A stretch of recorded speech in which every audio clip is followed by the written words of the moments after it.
4ನೇ ಪಾಠ ಆಮ್ಲಗಳು, ಪ್ರತ್ಯಾಮ್ಲಗಳು ಮತ್ತು ಲವಣಗಳು ಪಾಠದಲ್ಲಿ ಅಭ್ಯಾಸ ಪ್ರಶ್ನೋತ್ತರಗಳನ್ನು ನೋಡೋಣ. ಆಲ್ರೆಡಿ 7ನೇ ತರಗತಿಗೆ ಕನ್ನಡ, ಹಿಂದಿ, ವಿಜ್ಞಾನ ಮತ್ತು ಸಮಾಜ ವಿಜ್ಞಾನದಲ್ಲಿ ಎಲ್ಲ ಪಾಠಗಳ ಕ್ವಶನ್ ಆನ್ಸರ್ಸ್ಗಳನ್ನು ಪೋಸ್ಟ್ ಮಾಡ್ತಾನೆ ಇದ್ದೀವಿ. ಅವುಗಳ ಪ್ಲೇಲಿಸ್ಟ್ ಲಿಂಕನ್ನು ನಾನು ವಿಡಿಯೋದ ಡಿಸ್ಕ್ರಿಪ್ಷನ್ ಬಾಕ್ಸ್ನಲ್ಲಿ ಕೊಟ್ಟಿದ್ದೀನಿ. ಸೊ ದಯಮಾಡಿ ತಾವುಗಳು ಸಹಿತ ವಿಡಿಯೋಗಳನ್ನು ನೋಡಿ ಅಂತ ಹೇಳ್ತಾ, ವಿಡಿಯೋಗಳನ್ನು ಲೈಕ್, ಶೇರ್ ಹಾಗೂ ಸಬ್ಸ್ಕ್ರೈಬ್ ಮಾಡೋದನ್ನು ಮಾತ್ರ ಮರೆಯದಿರಿ ಅಂತ ಇನ್ನೊಂದು ಸಾರಿ ನೆನಪಿಸ್ತಾ ಸೊ ಪ್ರಶ್ನೋತ್ತರಗಳನ್ನು ಶುರು ಮಾಡೋಣ. ಅಭ್ಯಾಸಗಳು. ಪ್ರಶ್ನೆ 1. ಆಮ್ಲ ಮತ್ತು ಪ್ರತ್ಯಾಮ್ಲಗಳ ನಡುವಣ ವ್ಯತ್ಯಾಸಗಳನ್ನು ತಿಳಿಸಿ. 2 ವ್ಯತ್ಯಾಸಗಳನ್ನು ಬರಿಬೋದು. ಆಮ್ಲಗಳು ಹುಳಿಯಾಗಿರ್ತವೆ, ಪ್ರತ್ಯಾಮ್ಲಗಳು ಕಹಿಯಾಗಿರ್ತವೆ. ಆಮ್ಲಗಳು ನೀಲಿ ಲಿಟ್ಮಸನ್ನು ಕೆಂಪು ಬಣ್ಣಕ್ಕೆ ತಿರುಗಿಸಿದರೆ ಪ್ರತ್ಯಾಮ್ಲಗಳು ಕೆಂಪು ಲಿಟ್ಮಸನ್ನು ನೀಲಿ ಬಣ್ಣಕ್ಕೆ ತಿರುಗಿಸ್ತಕ್ಕಂಥ ಕೆಲಸವನ್ನು ಮಾಡ್ತವೆ. ಪ್ರಶ್ನೆ 2. ಕಿಟಕಿ ಶುಭ್ರಕಾರಿ ಅಂತ ಮನೆ ಬಳಕೆಯ ಅನೇಕ ಉತ್ಪನ್ನಗಳಲ್ಲಿ ಅಮೋನಿಯಾ ಕಂಡುಬರ್ತದೆ. ಇದು ಕೆಂಪು ಲಿಟ್ಮಸನ್ನು ನೀಲಿಯಾಗಿ ಬದಲಾಯಿಸ್ತದೆ. ಇದರ ಗುಣ ಯಾವುದು? ಉತ್ತರ: ಕಿಟಕಿ ಶುಭ್ರಕಾರಿ ಅಂತ ಮನೆ ಬಳಕೆಯ ಅನೇಕ ಉತ್ಪನ್ನಗಳಲ್ಲಿ ಅಮೋನಿಯಾ ಕಂಡುಬರ್ತದೆ. ಅಂದರೆ ಇವು ಪ್ರತ್ಯಾಮ್ಲಗಳು, ಏಕೆಂದರೆ ಇವು ಕೆಂಪು ಲಿಟ್ಮಸನ್ನು ನೀಲಿ ಬಣ್ಣಕ್ಕೆ ಬದಲಾಯಿಸ್ತವೆ. ಪ್ರಶ್ನೆ 3. ಲಿಟ್ಮಸ್ ದ್ರಾವಣವನ್ನು ಪಡೆಯುವ ಆಕಾರವನ್ನು ಹೆಸರಿಸಿರಿ. ಈ ದ್ರಾವಣದ ಉಪಯೋಗವೇನು ತಿಳಿಸಿ. ಉತ್ತರ: ಲಿಟ್ಮಸ್ ದ್ರಾವಣವನ್ನು ಪಡೆಯುವ ಆಕಾರ ಕಲ್ಲುಹು. ಈ ದ್ರಾವಣವನ್ನು ಆಮ್ಲ ಮತ್ತು ಪ್ರತ್ಯಾಮ್ಲಗಳನ್ನು ಪರೀಕ್ಷಿಸಲು ಉಪಯೋಗಿಸ್ತಾರೆ. ಪ್ರಶ್ನೆ 4. ಅಸವಿತ ನೀರು ಆಮ್ಲೀಯವೇ, ಪ್ರತ್ಯಾಮ್ಲೀಯವೇ, ತಟಸ್ಥವೇ ಎಂಬುದನ್ನು ಹೇಗೆ ಪರಿಶೀಲಿಸುವಿರಿ. ಉತ್ತರ: ಅಸವಿತ ನೀರು ಆಮ್ಲೀಯವೂ ಅಲ್ಲ, ಪ್ರತ್ಯಾಮ್ಲೀಯವೂ ಅಲ್ಲ, ಅದು ತಟಸ್ಥ. ಕೇವಲ ನೀರಿನ ಅಣುಗಳು ಮಾತ್ರ ಇರ್ತವೆ, ಏಕೆಂದರೆ ಇದರಲ್ಲಿ ನೀಲಿ ಲಿಟ್ಮಸ್ ಪೇಪರನ್ನು ಅದ್ದಿದಾಗ ಕೆಂಪು ಲಿಟ್ಮಸ್ ಪೇಪರನ್ನು ಅದ್ದಿದಾಗ ಯಾವುದೇ ಬದಲಾವಣೆ ಆಗೋದಿಲ್ಲ. ಪ್ರಶ್ನೆ 5. ತಟಸ್ಥೀಕರಣ ಕ್ರಿಯೆಯನ್ನು ಒಂದು ಉದಾಹರಣೆಯ ಸಹಾಯದಿಂದ ವಿವರಿಸಿರಿ.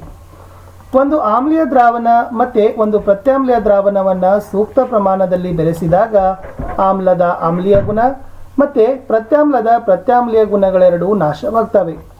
ಉಂಟಾದ ದ್ರಾವಣ ಆಮ್ಲೀಯವೂ ಅಲ್ಲ, ಪ್ರತ್ಯಾಮ್ಲೀಯವೂ ಅಲ್ಲ. ಈ ಕ್ರಿಯೆಯಲ್ಲಿ ಲವಣ ಉತ್ಪತ್ತಿಯಾಗ್ತದೆ.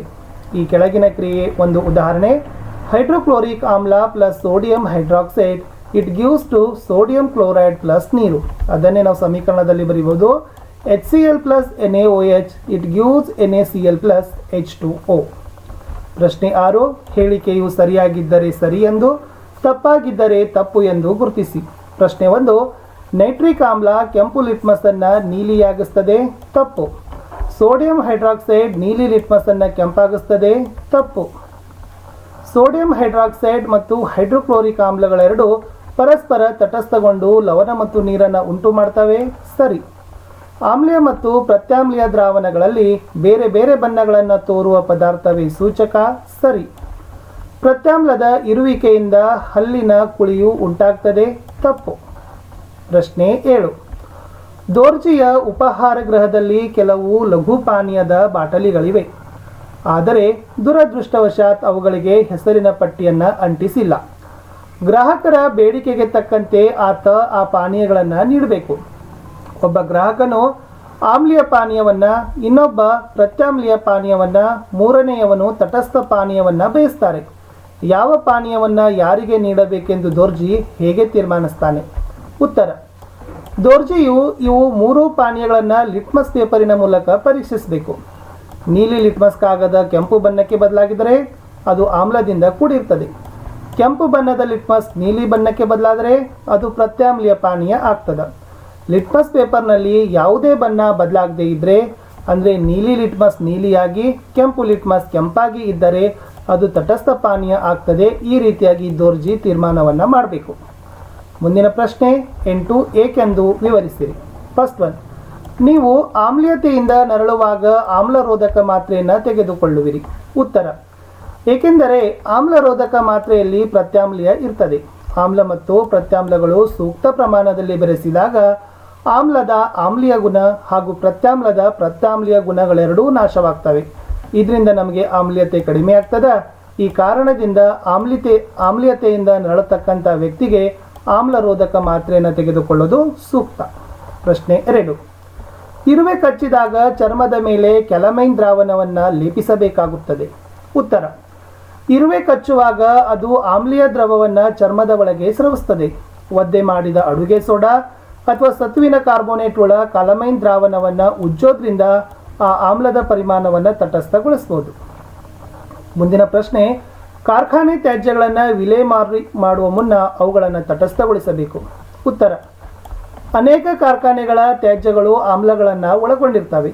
ಇವುಗಳನ್ನು ನೀರಿನ ಆಕಾರಗಳಿಗೆ ಹರಿಯಲು ಬಿಟ್ಟಾಗ ಈ ಆಮ್ಲಗಳು ಮೀನು ಮತ್ತು ಇತರ ಜೀವಿಗಳನ್ನು ಕೊಲ್ತವೆ. ಆದ್ದರಿಂದ ಪ್ರತ್ಯಾಮ್ಲೀಯ ಪದಾರ್ಥಗಳನ್ನು ಸೇರಿಸಿ ಕಾರ್ಖಾನೆ ತ್ಯಾಜ್ಯಗಳನ್ನು ತಟಸ್ಥಗೊಳಿಸ್ತಾರೆ. ಪ್ರಶ್ನೆ 9: ನಿಮಗೆ 3 ದ್ರವಗಳನ್ನು ನೀಡಲಾಗಿದೆ. ಒಂದು ಹೈಡ್ರೋಕ್ಲೋರಿಕ್ ಆಮ್ಲ, ಇನ್ನೊಂದು ಸೋಡಿಯಂ ಹೈಡ್ರಾಕ್ಸೈಡ್, ಮೂರನೆಯದು ಸಕ್ಕರೆ ದ್ರಾವಣ. ಇವುಗಳನ್ನು ನೀವು ಹೇಗೆ ಗುರುತಿಸ್ತೀರಿ? ನಿಮ್ಮ ಬಳಿ ಅರಿಶಿಣದ ಸೂಚಕ ಮಾತ್ರ ಇದೆ. ಉತ್ತರ: ಅರಿಶಿಣದ ಸೂಚಕವನ್ನು ಸೋಡಿಯಂ ಹೈಡ್ರಾಕ್ಸೈಡ್ನೊಂದಿಗೆ ಬೆರೆಸಿದಾಗ ದ್ರಾವಣವು ನೀಲಿ ಆದರೆ ಅದನ್ನು ಪ್ರತ್ಯಾಮ್ಲ ಅಂತ ಗುರುತಿಸ್ತೀವಿ. ಜೊತೆಗೆ ಆ ನೀಲಿ ದ್ರಾವಣ ಹೈಡ್ರೋಕ್ಲೋರಿಕ್ ಆಮ್ಲದೊಂದಿಗೆ ಬೆರೆಸಿದಾಗ ಕೆಂಪು ಬಣ್ಣದ್ದಾದರೆ ಅದು ಆಮ್ಲ ಅಂತ ಗುರುತಿಸ್ತೀವಿ. ಸಕ್ಕರೆ ದ್ರಾವಣವನ್ನು ಅರಿಶಿಣದೊಂದಿಗೆ ಯಾವುದೇ ಬದಲಾವಣೆ ತೋರದೇ ಇದ್ದರೆ ಈ ರೀತಿ ನಾವು ಅರಿಶಿಣದ ಸೂಚಕದಿಂದ ಕೊಟ್ಟಿರೋ ದ್ರವಗಳನ್ನು ಪರೀಕ್ಷೆಯನ್ನು ಮಾಡಬಹುದು. ಪ್ರಶ್ನೆ 10: ನೀಲಿ ಲಿಟ್ಮಸ್ ಹಾಳೆಯನ್ನು ಒಂದು ದ್ರಾವಣದಲ್ಲಿ ಅದ್ದಲಾಗಿದೆ. ಅದು ನೀಲಿಯಾಗಿಯೇ ಉಳಿತದೆ. ದ್ರಾವಣದ ಗುಣವೇನು? ವಿವರಿಸಿರಿ.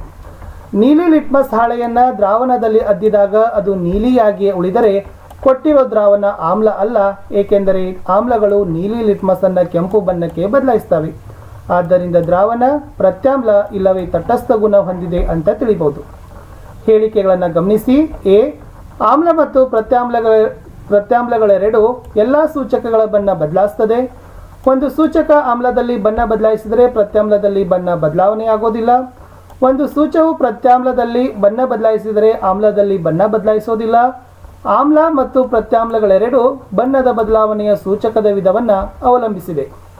ಇವುಗಳಲ್ಲಿ ಯಾವ ಹೇಳಿಕೆ ಸರಿ? ಎ ಎಲ್ಲ 4, ಎರಡನೇದು ಎ ಮತ್ತು ಡಿ, ನೆಕ್ಸ್ಟ್ ಬಿ, ಸಿ ಮತ್ತು ಡಿ ಮಾತ್ರ. ದ ರೈಟ್ ಆನ್ಸರ್ ಡಿ ಮಾತ್ರ ಅಂತಕ್ಕಂಥದ್ದು. ಅಂದರೆ ಅದು ಆಮ್ಲ ಮತ್ತು ಪ್ರತ್ಯಾಮ್ಲದಲ್ಲಿ ಬಣ್ಣದ ಬದಲಾವಣೆಯು ಸೂಚಕದ ವಿಧವನ್ನು ಅವಲಂಬಿಸಿದೆ ಅಂತಕ್ಕಂಥ ನೀವು ಏನು ಮಾಡಬೇಕಾಗಿತ್ತಪ್ಪ ಅಂತಂದರೆ ಬರೆದ್ರೆ ಈ ಪ್ರಶ್ನೆ ಉತ್ತರ ಸರಿ ಆಗ್ತಿತ್ತು. ಇಷ್ಟು 7ನೇ ತರಗತಿಯ 4ನೇ ಪಾಠ ಆಮ್ಲಗಳು, ಪ್ರತ್ಯಾಮ್ಲಗಳು ಮತ್ತು ಲವಣಗಳು ಪಾಠದಲ್ಲಿ ಅಭ್ಯಾಸ ಪ್ರಶ್ನೆಗಳಿಗೆ ಉತ್ತರಗಳನ್ನು ಕೊಟ್ಟಿದ್ದೀನಿ. ಸಿಗ್ತೀನಿ ಹೊಸ ವಿಡಿಯೋದಲ್ಲಿ. ಅಂಟಿಲ್ ಟೇಕ್ ಕೇರ್, ಬಾಯ್.